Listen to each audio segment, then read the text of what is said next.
Hey Sundance, it's time for TeaFlix. You're gonna have to get up, my friend. Miss Angie needs to sit there. Sunny Sundance. Baby. What if I say foodie foods? Hello, David Hauser. We're trying to move the cat so we can sit on the couch.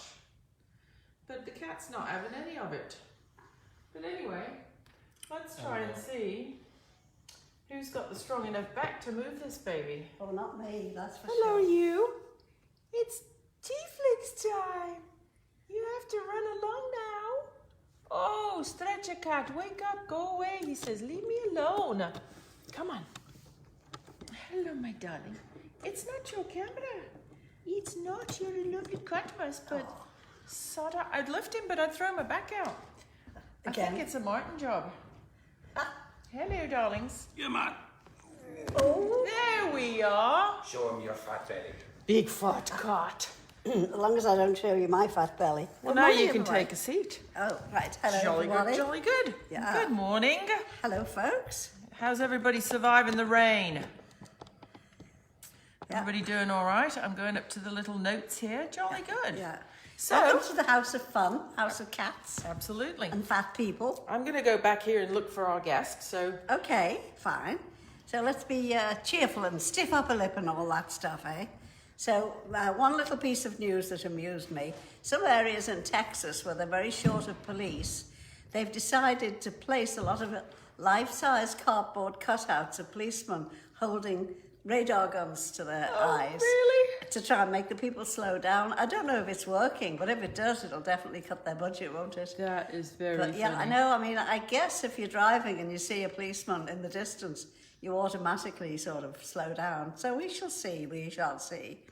Oh, have you read all about this crazy stuff to do with the film Bird Box? People are driving Yes. cars, and in England it's a big problem, Oh, with they- blindfolds on. Nuts. Mind you, the way some of them drive here in California, it might be an improvement, who knows? But can you imagine how nutty people are? Netflix, who are streaming the film, have had to put a warning out to say, don't try this at home. I know, it's just Isn't it mad. nuts? I know. Do you realise, it's not the script, but do you realise today is 10 years since you had your knee done? Is it really? Sully Sullenberger landed Oh, that. that's right, yes, because when I was in the recovery room, the nurses all came in to watch my television to see Sully Sullenberger landing that ship on the Hudson, that plane on the Hudson. Yep. Wasn't that amazing? Can you believe that's 10 years ago today? Oh, I'd show you, but no, I'd rather not. So Show I you think your warranty's probably up. So Oh, you know. hopefully. And then I had another one, didn't I, on the other leg, Yeah. a bit later. So And then yeah, a hip. and a hip, yeah. Hey, have you ever told the kids about your Intel chips behind your eyes? No, I haven't. That's for another day. I'm waiting to get in touch with our lovely guest that I'm looking forward to this morning. He's not here yet. Is he not here yet? No, Well, he damn well should be. Well, I told him 11:35. So Oh, did you? Yeah, Oh, well, it's yeah, probably yeah. not quite that. So prattle on, as you I'll are prattle, so good yes, at. yeah. Oh, I've just started watching a very funny series on Netflix called Cuckoo. Oh, I recommend it. It's really crazy. And it's made in England with a mainly English cast, but the first series had Andy Samberg, Yeah. who, God bless him for his sins, he was the host of the Golden Globes a week last Sunday, but we won't talk about that. And the second series I've just started with Taylor, what's he called? Taylor Lautner, and he is hilarious. So I recommend it if you want to... Cuckoo, yeah. Cuckoo, it's aptly named, I think, as in Cuckoo's Nest. Well, so I do we see have our Greg? guest. Yes. Greg. Greg. Hello. Grab Greg. Say grab Grab Greg. Grab Greg 3 times quick. graciously. I can't Oh, say I that gratefully 3 grab Greg. I can't say that 3 times slow. That's like Irish wristwatch. Oh, I can't say cowboy boots. And there he is now. Good morning, sir. Hello, Greg. Good morning. Good morning. Thank you very much for joining us. Nice to hear from I'm you. happy to be here and happy to be able to replace the roller skate lady. What was the song Melanie sang that I'm replacing? Yeah, she was trying to do today, but we couldn't fix it up technologically. I rode my bicycle Past your window last night. Da Yeah, da da da. Yeah, that was Melanie. She was trying for today, but we couldn't get it organised in time. Apart from which, she's very busy. She's out gigging, would you believe, still, all over the place. So we'll revisit that another time. Right. Anyway, I don't know think you that song. I know the roller skate song. Can you guys do that one? No. No, unfortunately, we can't, because when you sing on Facebook, they take it down because of copyright. Oh, okay. That's right, yes. There you go. Otherwise, we would be more prolific, but we can't. And John is right. It's called Brand New Key, and it was about a key for her roller skates. That's right, a key for the roller skate, yeah. Which, as a kid, when I heard that song, I did not get any the controversy about it. But I guess now, as an adult, looking at the lyrics, it's... Oh, right, the key. Oh, yes, we're going to lock her up and... No, it was very handcuffs and very bedposts. sexy, and it was it's just a fun song. the lock and the key, you know. Oh, well, times have changed. Everybody's picky these days. So I tell you what, Greg, I was thinking last night, we've got some mutual connections that go way back, haven't we? Like Tommy Nast. Who is watching, by the way? Oh, good. Hi, Tommy. Good morning. I'll make sure not to say anything bad, Tommy. Very much illness, and we'll talk about in a bit. And also Astrid and Bill from Animotion. Oh, from Animotion, that's right. Yeah. Right. So how are you guys connected to Astrid and Bill exactly? Well, Paul Antonelli was the keyboardist in the original Animotion, and he was Ruth's first husband. First of a series of husbands. And when we were married, I used to call him my first husband. So that was a warning. You should have known. But are you still in touch with them? Friend. Yeah. Oh, yes, absolutely. Yeah. Absolutely. Yes, Ruth believes in staying on good terms with all of her husbands.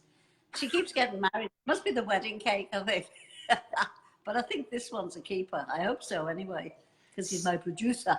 So what is your, going back to the Tommy Nast, Benny Mardona's days, tell all the kids about how you connected there and then how we connected. So I grew up in Syracuse, New York, and in the early to mid 80s, if you grew up in Syracuse, New York, Benny Mardones was the biggest rock star in the area. He was almost as big as Bruce Springsteen. Maybe not quite that level, but he was bigger than Bon Jovi in Syracuse.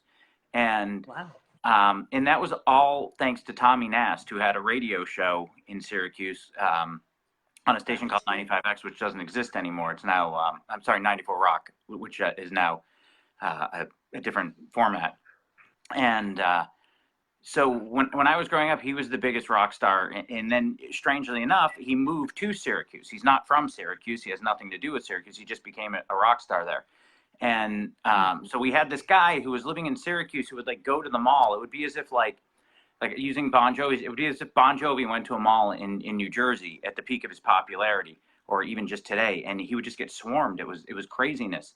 And when I moved to New York City and started doing some internships in the music industry, I started hearing ridiculous stories about Benny. And through a strange set of circumstances, decided to make a documentary on him. And I reached out to Tommy Nast just because Tommy was someone who had a published phone number. And I said, I want to make a documentary about Benny Mardones. And Tommy called him, and 5 minutes later, I had Benny on the phone saying, I want to be in pictures. So literally, it took about 45 minutes from the time we decided to do it to get Benny on the phone. And so that's how that all came together. Wow, interesting. And then you also had a record label, right? But that was all totally punk and not rock music. Yeah. So like around the time I was 15 or 16, I discovered punk music, and then like, you know, people like Benny were sort of like, you know, I'm trying to be polite here. I was like, oh, you know, they were passé in my life. So I moved on to like the punk world. Yeah. So I'm running this punk label in New York City and making a documentary about a classic rock, you know, an AOR rocker like Benny Mardones. It was a very weird time in my life, but that tends to be a theme that keeps going on. Absolutely. It's still a weird time in your life if you're hooking up with us. My life is very weird. One of the weirdest moments, Ruth, is one of the first times Ruth called me, she put me on hold, and I was looking at my email, and I don't know what was going on in my head, but I said out loud, if I get one more email that's about penis enlargement, I'm going to scream. And I didn't realize that Ruth was not on hold anymore, and you replied by saying, I know, I get those all the time, and my penis is quite large enough. And I Great. And hung indeed, up the it phone and I is. looked at my assistant and I said, Paul McCartney's sister just told me her penis is quite large enough. My life is so weird. And that's sort of a theme that's gone on. But thank you. And I you know tell what? that It story all the still is time. large. It is It's still still large large enough. enough, Greg. It's No, perfectly she fine. has no complaints. Yeah. Good, good. We could segue into anal bleaching, but let's not, No. hey? No, Shall no we? I don't know much about that yet, but give me a few years. Oh, I'll send you a voucher. I get them all the time. Absolutely. You get $4 off with a voucher. God only knows. That leads me to another thought. Was somebody who said that somebody dumb thought Brazilian was like a number. You know, she went into a shop and said, how do I become a Brazilianaire or something? They're like, lie down and spread them. Oh, how very Very nice. I wonder if we just lost a lot of viewers then. Oh, or maybe gained a few more. We gained a totally different demographic in the past few minutes. Absolutely, yes. We're away from the old farts now. Or So- maybe we're not, yeah. So when you interned in New York, tell the kids a little bit about that, because that's a really interesting group of people and story. I'm sorry, when I did what? When you interned in New York City. Oh, so I had a couple different internships. Which one are you referring to? Well, the famous PR gentleman. The famous PR gentleman? Doctor. The guy you told us about yesterday. I don't. My first Oh, it's a internship. short-term memory, I know.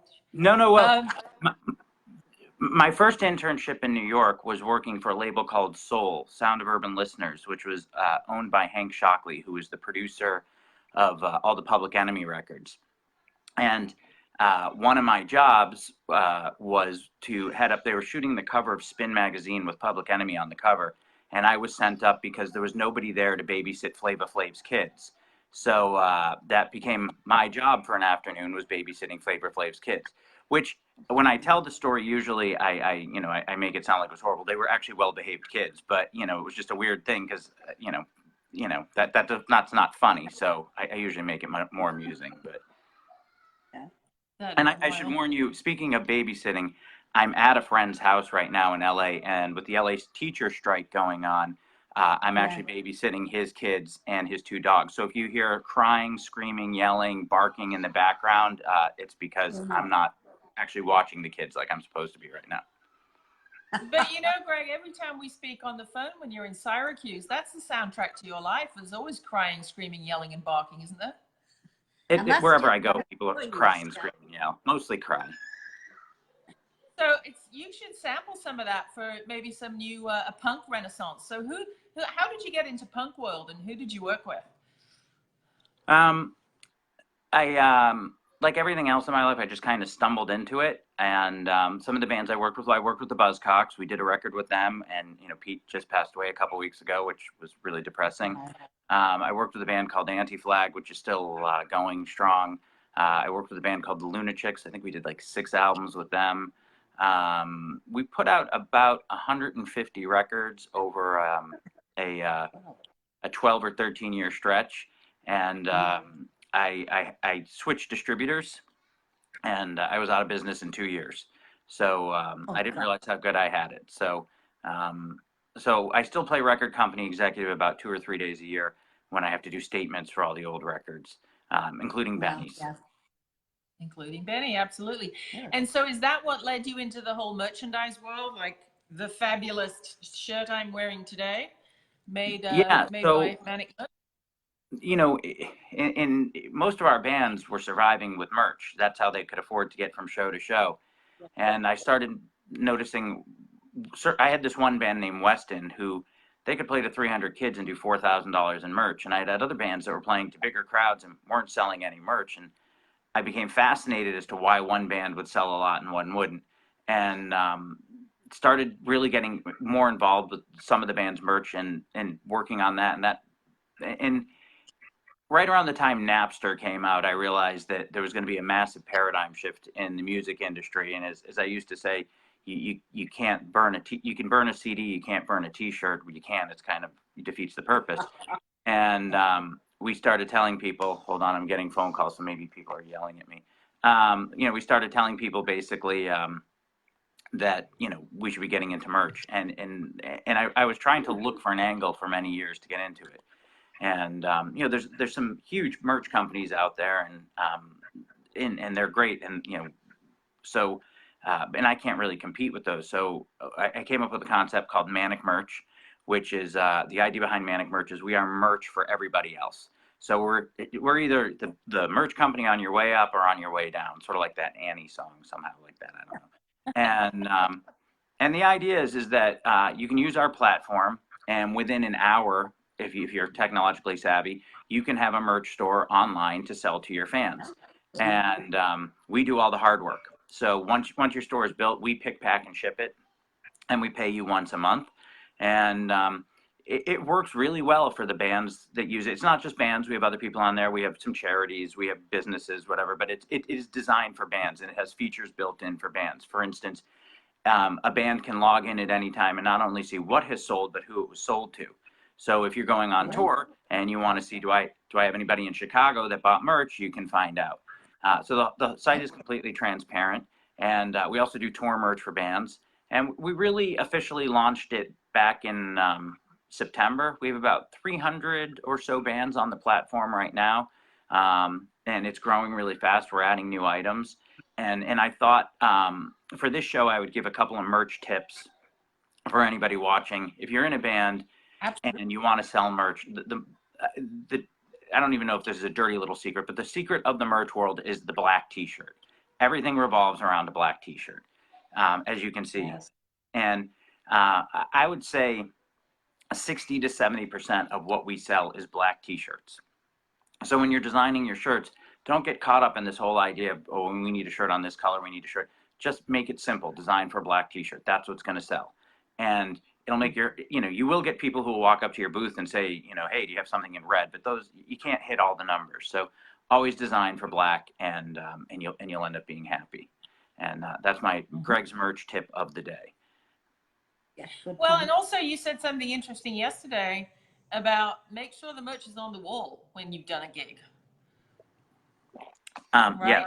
I'm drinking tea with you because this is TeaFlix, right? So Splendid. Yeah, don't just leave it on the table. But how do you, if you're a touring band and you're shoving everything in a soccer mom minivan, how are there any like fabulous things you can buy that are fold out stands that you can hang t-shirts and stuff on? Most venues have like a space where you're going to set up and have things there. I mean, it's always different. But hangers, just buy some cheap plastic hangers and some duct tape. In your worst case scenario, you put some tape on the hanger and your shirt's up there. But what I was talking to you yesterday is I was working with a band and they just kept their t-shirts on the table, and as people are leaving, they don't see the t-shirts. So we explained to them, put the t-shirts up on the wall so when they're leaving, they see them and they want to buy them. And it's one of those subtle things that you don't think should make a difference, but it makes a big difference in your sales. Yes. Right. Yeah. We've been playing some gigs in filming, doing McCartney Studios film work and production work with one of our artists, Nick Marichal, at the Canyon Club circuit, which are great venues out here on the West Coast. And like Canyon Agora, for example, has a whole, it's almost like a boutique rack and a table and everything. It's fantastic. But in the places where they don't, what I've been doing is taking those command strips, the hooks that you can just put up, and then when you're done, you take them down and throw them away.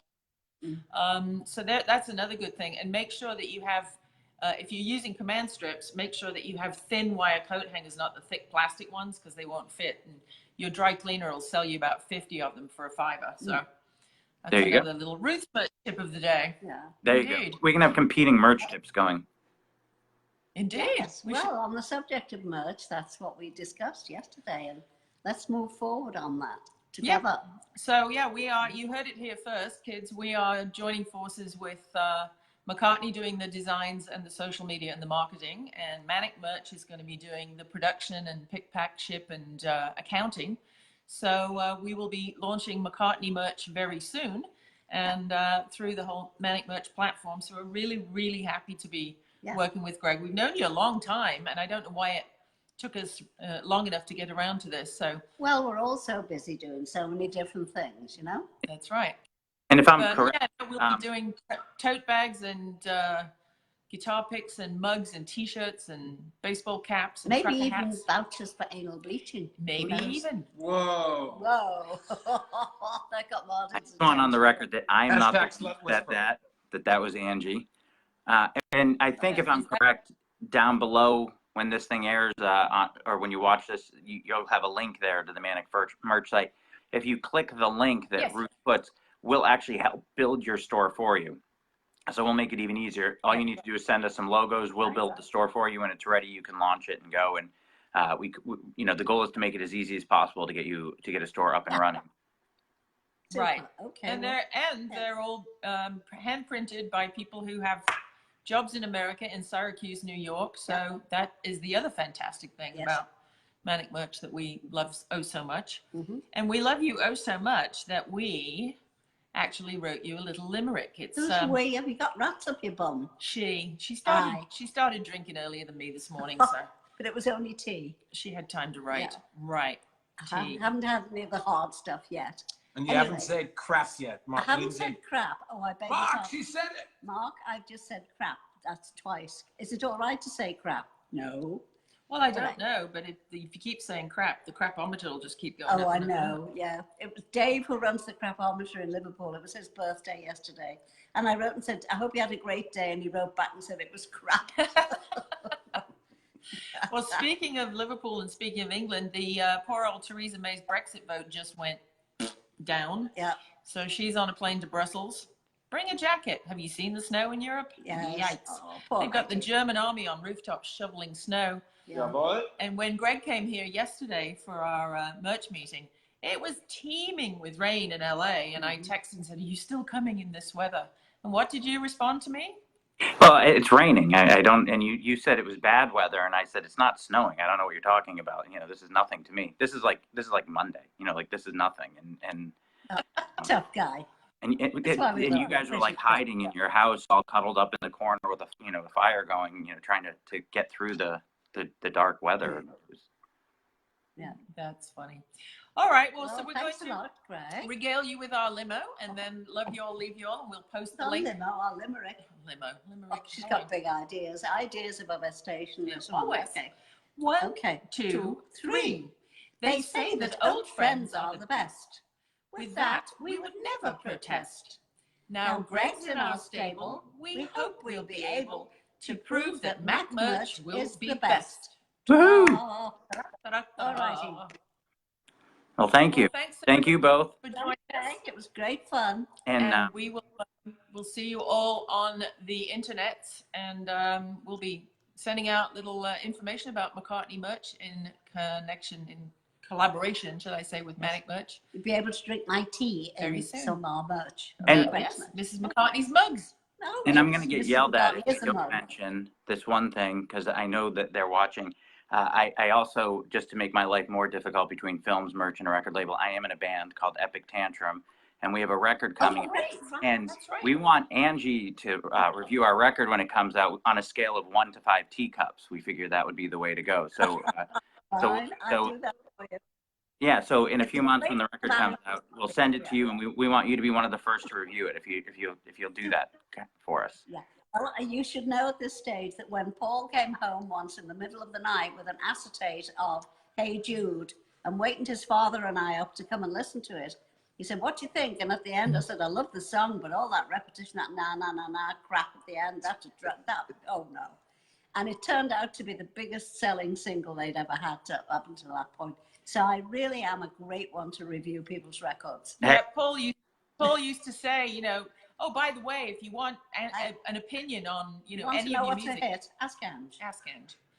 And Yeah. on that happy note, we'll say goodbye until next week. I was Bye, going guys. to say see you next Tuesday, but that might be misconstrued as being a Rude. little rude. So bye-bye. We will see you soon, kids.